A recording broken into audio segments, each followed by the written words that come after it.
তার নাম আমি করলাম না, কিন্তু তাকে আমাদের এই মঞ্চ থেকে অসংখ্য ধন্যবাদ জানালাম, অভিনন্দন জানালাম। আপনারা অনেকদিন ধরে আমাদের বক্তব্য শুনছেন, আমাদের মঞ্চে আমাদের বক্তব্য বিভিন্নভাবে আপনাদের সামনে পরিবেশন করা হয়েছে। আমি দু চার কথা বলি যে 1947 সালের 15 আগস্ট ভারতবর্ষ স্বাধীন হয়েছিল। 1757 সালে 23শে জুন পলাশীর প্রান্তরে এই ভারতবর্ষ পরাধীন হয়েছিল।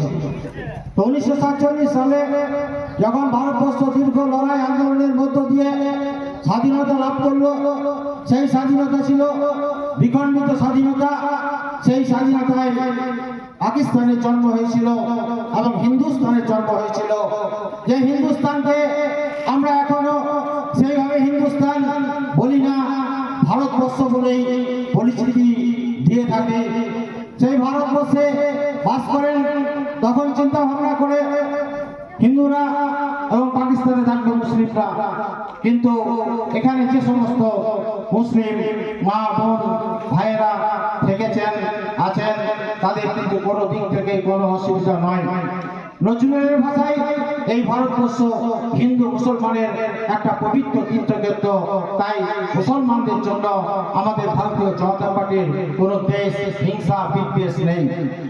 কিন্তু আমাদেরকে ভাবতে হবে, ভারতবর্ষের মাটিতে যাদের জন্ম, ভারতবর্ষের মাটিতে যারা আছেন, ভারতবর্ষের যারা নাগরিক, তারাই ভারতবর্ষে থাকবেন এবং তারাই ভারতবর্ষে থাকবেন, তারাই পশ্চিমবাংলায় থাকবেন। সেই কারণের জন্যই এসআইআর। এবং এসআইআর জিনিসটা হচ্ছে আর কিছুই নয়। সমতা বলেছেন, ধনঞ্জয় বলেছে যে এসআইআর হচ্ছে একটা ছাড়াই বাছাইয়ের যন্ত্র, যে যন্ত্রের মধ্য দিয়ে যারা সঠিক নাগরিক, সেই সঠিক নাগরিকরাই এই ভোটার তালিকায় থাকবেন, অন্য কোনো নাগরিকরা থাকবেন না। থাকবেন না পাকিস্তানের নাগরিকরা, থাকবেন না বাংলাদেশের নাগরিকরা, থাকবেন না অন্য কোনো দেশের নাগরিকরা। যদি কেউ থাকতে চায় তার নিয়ম পদ্ধতি আছে, সেই নিয়ম পদ্ধতি মেনে যদি কেউ থাকেন সেই ব্যাপারটা আলাদা। তো সেই জায়গায় দাঁড়িয়ে আমাদের এই এসআইআর এর কাজ শেষ হয়েছে 11ই ডিসেম্বর এবং খুব সম্ভবত 16 তারিখের মধ্যেই নতুন যে প্রভিশনাল ভোটার লিস্ট সেটা বেরোবে। এই ভোটার লিস্টে বাদ দিয়েছে কারা? যারা মারা গিয়েছে, তারা সেই মৃত ভোটার বাদ দিয়েছে। যারা শিফটেড হয়েছে, স্থানান্তরিত হয়েছে, তারা বাদ দিয়েছে। যারা অন্য জায়গা থেকে এখানে এসেছে বিবাহ সূত্রে, তারা এখানে ভোটার তালিকায় যুক্ত হয়েছে। আর কিছু কিছু ভোটারের নাম এখন হয়তো নো রেকর্ড ফাউন্ড অবস্থায় রয়েছে, তার জন্য চিন্তা করার কোনো কারণ নেই। সেই নো রেকর্ড ফাউন্ড ভোটারের নামগুলো অবিলম্বেই আবার যুক্ত হয়ে যাবে নতুন যে ভোটার লিস্ট ফেব্রুয়ারি মাসে বেরোবে। এবং সেই ভোটার লিস্টের মধ্য দিয়েই আমাদের এই বিধানসভা নির্বাচন হবে এবং বিধানসভায় তৃণমূল কংগ্রেসের বিসর্জন হবে এবং বিজেপির জয়লাভ হবে। আপনারা শুনলেন আমাদের বক্তারা বলেছে সারা পশ্চিমবাংলায় দুর্নীতির পাহাড় তৈরি হয়েছে। শিক্ষা খাতে দুর্নীতি, স্বাস্থ্য খাতে দুর্নীতি, বিভিন্ন স্তরে দুর্নীতি হয়েছে। রেশনে দুর্নীতি, আশায় দুর্নীতি, অঙ্গনওয়াড়িতে দুর্নীতি, অর্থাৎ সর্বত্রই রাস্তাঘাটে, পোল্ট্রিতে সর্বত্রই দুর্নীতি।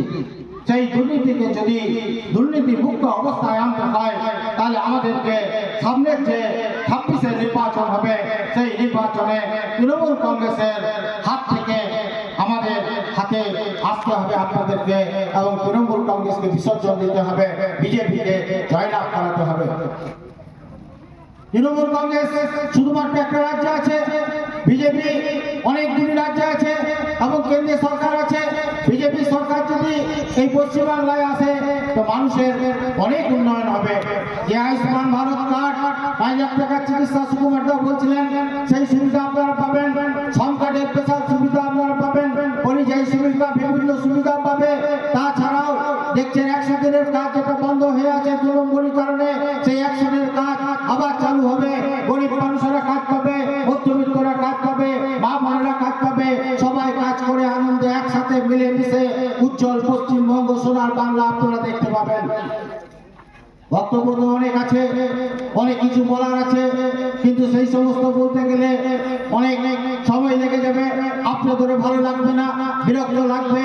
আপনারা জানেন এই এলাকায় তৃণমূল কংগ্রেস 98 সালে তৈরি হয়েছে এবং 98 সালের পরে 2013 পঞ্চায়েত সমিতিতে এসেছে এবং সেই পঞ্চায়েত সমিতিকে যারা হাতে হাত মিলিয়ে জয়লাভ করিয়ে দিয়েছিল তাদের মধ্যেই এই যেখানে বক্তব্য হচ্ছে তার পাশেই আছে হেমলাল কিস্কু, আছে পাউরি হেমব্রম। তারা তৃণমূল কংগ্রেস থেকে হাতে হাত লাগিয়ে অনেক দূর পর্যন্ত পৌঁছে দিয়েছে, শিখরে উঠিয়ে দিয়েছে।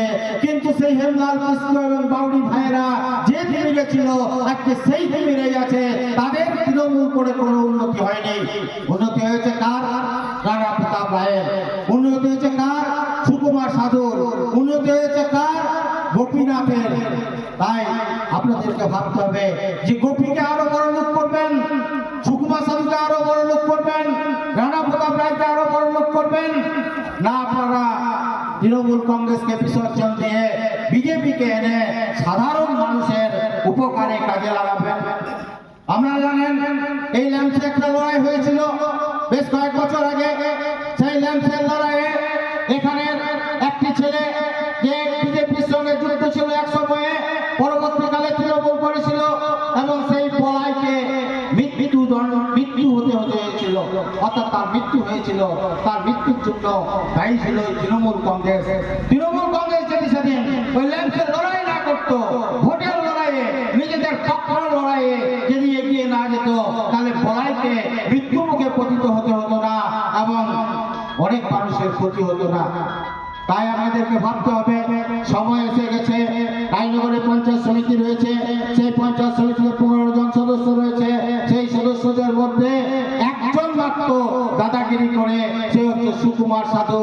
অর্থাৎ সারা ব্লকে একজনই মাত্র তৃণমূল ল্যাম্পপোস্টের মতো দাঁড়িয়ে আছে, সে হচ্ছে সুকুমার সাধু। বাঁকুড়া সব টিম টিম করে চলছে। তাই সুকুমার সাধু যেভাবে নিজেকে গুছিয়ে নিয়েছে, আর যেন গুছানোর সময় না পায়, সুযোগ না পায়, সেই জিনিসটা আপনাদেরকে দেখতে হবে। তাই আমাদেরকে ভাবতে হবে যে এবার যে নির্বাচন হবে, সেই নির্বাচনে সবাই আমরা ভারতীয় জনতা পার্টি পদ্মফুল চিহ্নে ভোট দিয়ে বিজেপিকে জয়লাভ করাবো এবং এখানে দুর্নীতি মুক্ত করব এবং এখানকার যে সমস্ত অন্যায় অত্যাচার সেগুলোকে আমরা দূর করব। এই বলে আমি আমার বক্তব্য শেষ করছি। ভারত মাতা কি জয়, বন্দে মাতরম।